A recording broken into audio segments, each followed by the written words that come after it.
भैया corona vaccine मत लगवा जो, जी बहुत ख़तरनाक है। हमारे बगल में एक दादा आता है, भी कोरोना वैक्सीन लगवाया है, वैसे तो भी बढ़िया आता है, जैसे ही भी कोरोना वैक्सीन लगवाए के आए वैसे ही बिना गड़बड़ है गई, भी तो भगवान है प्यारे है गई। बहुत ख़तरनाक है ये, बहुत ज़्यादा। कोरोना वैक्सीन लगवाऊं कि नहीं लगवाऊं?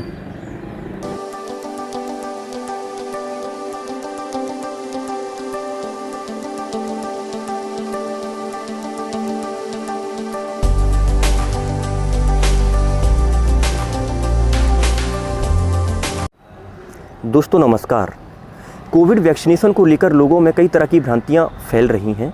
कुछ लोगों का कहना है कि हम वैक्सीनेशन नहीं करवाएंगे क्योंकि अगर हमने वैक्सीनेशन करवाई तो हमारी जान के लिए देने पड़ जाएंगे। तो कुछ लोगों का कहना है कि हम जब तक वैक्सीनेशन नहीं करवाएंगे जब तक कि हमारे आसपास के लोग वैक्सीनेशन नहीं करवा लेते। तो क्या करना सही है, वैक्सीनेशन करवाना सही है या ना करवाना सही है? आज का वीडियो इसी मुद्दे पर।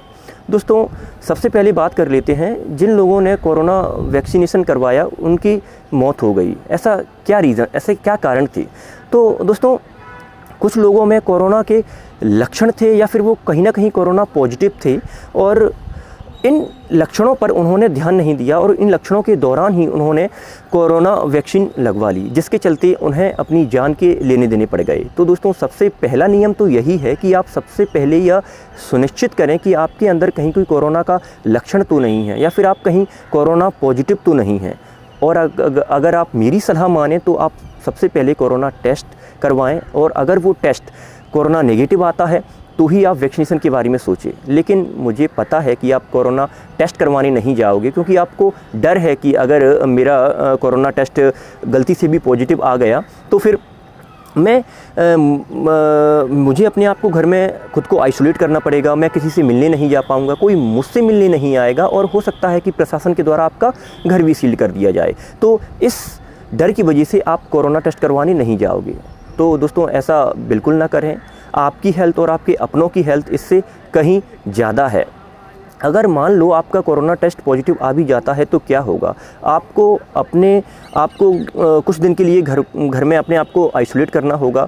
इससे आप अपनी हेल्थ पर ध्यान दे पाओगे, दवाओं का सेवन प्रॉपर तरीके से कर पाओगे और अपने घर वालों को भी संक्रमित होने से बचा पाओगे। तो दोस्तों आप कोरोना टेस्ट ज़रूर करवाएं। लेकिन फिर भी आप चाहते हो कि मैं अब कोरोना टेस्ट करवाने नहीं जाऊंगा तो कोई बात नहीं, लेकिन आप यह ज़रूर देख लें कि मैं कहीं किसी कोरोना मरीज़ के संपर्क में तो नहीं आया हूं या फिर मेरे अंदर कहीं कोई कोरोना के लक्षण जैसे कि सर्दी, जुकाम, खांसी या फिर बदन दर्द, सिर दर्द या फिर कोई किसी प्रकार की एलर्जी, स्किन डिसीज़ या कोई भयानक बीमारी तो नहीं है।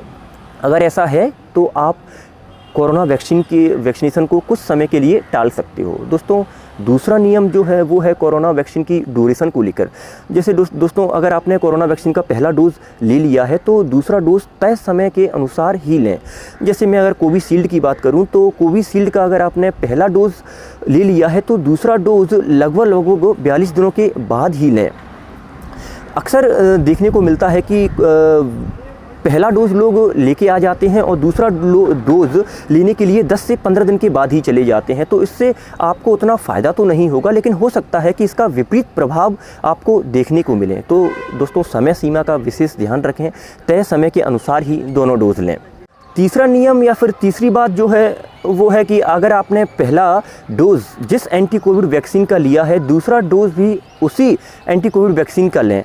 ऐसा बिल्कुल ना करें कि आपने पहला डोज़ कोविशील्ड का ले लिया और दूसरा डोज़ आपने कोवैक्सीन का ले लिया, या फिर आपने पहला डोज़ कोवैक्सीन का ले लिया दूसरा डोज़ आपने कोविशील्ड का ले लिया। ऐसा बिल्कुल ना करें क्योंकि कंपनियों ने अपनी वेबसाइट पर साफ साफ मेंशन किया हुआ है कि आप पहला डोज़ जिस एंटी कोविड वैक्सीन का लेते हैं दूसरा डोज़ भी उसी एंटी कोविड वैक्सीन का लें। तो इस बात का विशेष ध्यान रखें। दोस्तों अब बात कर लेते हैं उन लोगों के अनुभवों की जिन्होंने कोरोना वैक्सीन लगवाई है या फिर जिन्होंने वैक्सीनेशन करवाया है।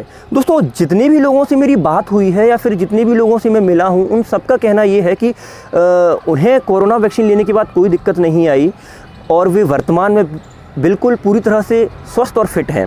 हाँ, कुछ लोगों का कहना था कि हमें 1 या 2 दिन के लिए हल्का फुल्का बुखार आया, जहाँ पर हमने कोरोना वैक्सीन लगवाई थी वहाँ पर हल्की सी स्वेलिंग या रेडनेस आई और हल्की सी वीकनेस फील हुई, लेकिन इससे घबराने की कोई ज़रूरत नहीं है, ये सब सामान्य लक्षण हैं। तो दोस्तों अब मैं बात कर लेता हूँ कोविड वैक्सीन के कुछ साइड इफ़ेक्ट की।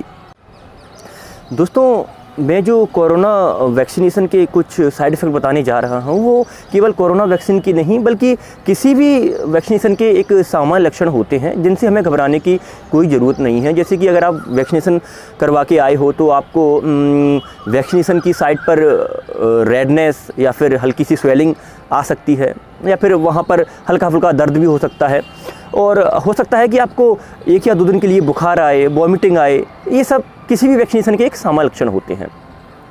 तो एट लास्ट दोस्तों आप कोरोना वैक्सीन से घबराएं नहीं, आप कोरोना वैक्सीन ज़रूर लें, और जिन लोगों ने कोरोना वैक्सीन की पहली डोज़ ले ली है वो दूसरी डोज़ भी अवश्य लें। इससे घबराने की कोई ज़रूरत नहीं है। बस हमें कोरोना वैक्सीन लेने से पहले जो नियम हैं उन नियमों का पालन करना होगा, और ये जो कोरोना वैक्सीन है वो पूरी तरह से सेफ़, सुरक्षित और लाभदायक है। धन्यवाद। दोस्तों कोरोना वैक्सीनेशन अवश्य करवाएं, ये एकदम सेफ़ और प्रभावशाली है। अगर हम बात करें हमारे देश की तो यहाँ पर 3 वैक्सीन अवेलेबल हैं। पहली है कोविशील्ड, दूसरी है कोवैक्सीन और तीसरी है स्पुतनिक वी या स्पुतनिक 5। दोस्तों कोरोना वैक्सीनेशन के लिए आप ऑनलाइन रजिस्ट्रेशन कर सकते हैं। उसके लिए आपको www.cowin.gov.in पर जाकर आप आसानी से रजिस्टर कर सकते हैं। दोस्तों अगर आप में से किसी ने कोरोना वैक्सीनेशन करवा लिया, यानी कि दोनों डोज लगवा लिए हैं, तो इसका मतलब ये नहीं है कि वो खुले में घूम रहा है या वो मास्क नहीं लगा रहा है, उसे कोरोना नहीं होगा। दोस्तों हमें सावधानियाँ उतनी ही बरतनी है जितनी कि कोरोना वैक्सीनेशन से पहले बरतते आ रहे थे।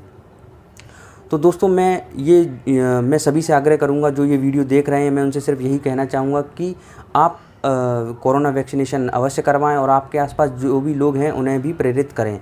जय हिंद, जय भारत।